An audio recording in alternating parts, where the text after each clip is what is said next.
мислам дека се работи за штипскиот затвор, меѓутоа не сум во тоа сигурен.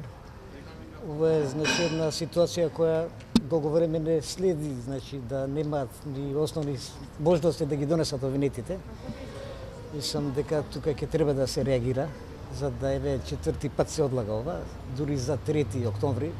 Луѓето вам ви е познато невини седат веќе 6 години во притвор, се уште овој предмет без епилог во жалбена постапка сме, значи пред Врховен суд, што значи дека се во притвор се уште, не се на издржување на казната и мислам дека ова ќе мора да се коригира во подитно во скоро време. Оправдувањето досега беше дека нема соработка помеѓу специјалното јавно обвинителство и државното, така да го наречеме обвинителство, меѓутоа сега таа пречка остранета, знаеме дека се или разреши јавниот обвинител. Не гледам која е пречката што специјалното јавно обвинителство не го презема, бидејќи сметам дека има компетенции и тоа строго за да го преземе овој случај.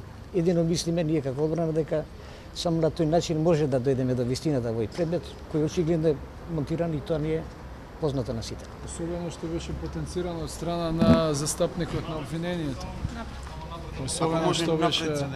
Особено што беше потенцирано од страна на застапникот на обвинението, што прилично ретка појава, тој што гонеди самиот да бара одлагање на неопределено време, се со цел за правилно утврдување на фактичка состојба, односно за обезбедување на тие докази.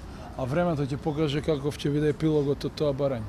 Дали имате сознание дека формално се обратило јавното обвинителство до СЈО за да ги побара овие материјали, бидејќи ја знаеме изјавата која што беше дадена пред судот, меѓутоа не знаеме како се развива? Значи ние како бранители не можеме тоа со сигурност да го тврдиме, не работиме таму, меѓутоа мора да и веруваме на застапничката на обвинението која што категорично тврдеше дека е тоа побарано.